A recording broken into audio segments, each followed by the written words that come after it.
पंतप्रधान मोदी आणि महाराष्ट्र सरकारच्या आवाहनाला ठेंगा दाखवत मंत्री संजय राठोड यांचा दौरा सध्या चर्चेत आलाय।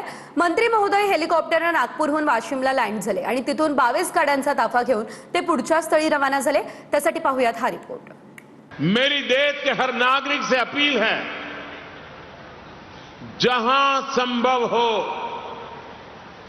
पेट्रोल डीजल का उपयोग कम करें, मेट्रो का उपयोग करें, इलेक्ट्रिक बस और पब्लिक ट्रांसपोर्ट का अधिक इस्तेमाल करें, कार पुलिंग को बढ़ावा दें।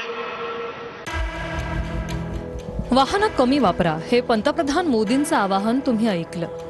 त्यानंतर आता महाराष्ट्राचे मंत्री संजय राठोडांच्या दौऱ्याचा ताफा बघा। ताफ्यात सर्वात पुढे माननीय मंत्री महोदय संजय राठोड आहेत।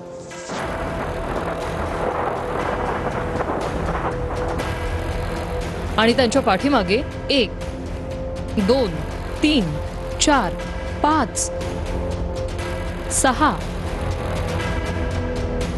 7 8 9 10 11 12 13 14 15 16 17 18 19 20 इतक्या वाहनांचा ताफा। धुळीसह स्वतःच्या सरकारच्या आवाहनाला उडवत जाणारे संजय राठोड सध्या मृद आणि जलसंधारण खात्याचे मंत्री आहेत। या ताफ्यात बसण्याआधी ते हेलिकॉप्टरनं वाशिममध्ये लँड झाले। नागपूरवरून त्यांचं हेलिकॉप्टर उडालं होतं।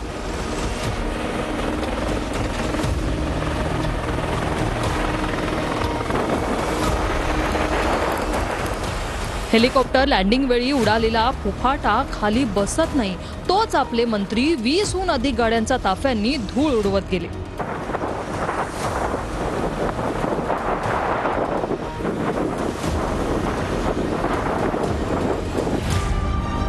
दोनच दिवसांपूर्वी याच महाराष्ट्रात डिझेल संपल्यामुळे अँब्युलन्स आली नाही, त्यामुळे गर्भवती महिलेच्या पोटात बाळ दगावल्याचा आरोप झाला। हिंगोलीत ही दुर्घटना घडली। त्याच हिंगोलीपासून काही अंतर दूर असणाऱ्या वाशिममध्ये आपले मंत्री सोबत 22 गाड्यांचा ताफा मिरवत आहेत।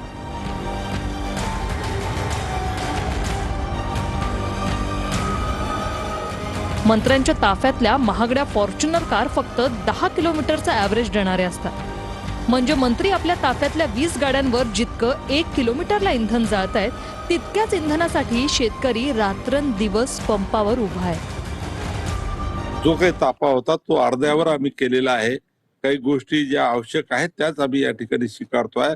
देशाचे प्रधानमंत्री सन्माननीय नरेंद्र मोदी साहेबांनी जे आवाहन केलं त्या आव्हानाला सर्व महाराष्ट्रातल्या मुख्यमंत्र्यापासून मंत्र्यापासून सर्वांनी पालन करणं सुरू केलेलं आहे। मोदींसह महाराष्ट्र सरकारनंही जनतेला ऑनलाईन कार्यक्रम घेण्याचं आवाहन केलं। अत्यावश्यक नसलेले कार्यक्रम न भरवता ते ऑनलाईन करा म्हणून सांगितलं गेलं। मात्र हिंगोलीत भाजपनं पंडित दीनदयाल उपाध्याय शाही शिबिराचं आयोजन केलं। नवी मुंबई, सांगली, कोल्हापूर, पुणे अशा अनेक ठिकाणी हे कार्यक्रम झाले, जिथे शेकडो लोक जमले।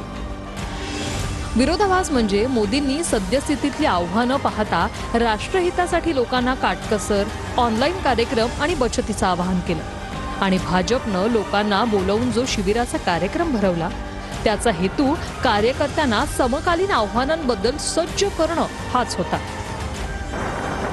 विठ्ठल देशमुख, TV9 मराठी, वाशिम।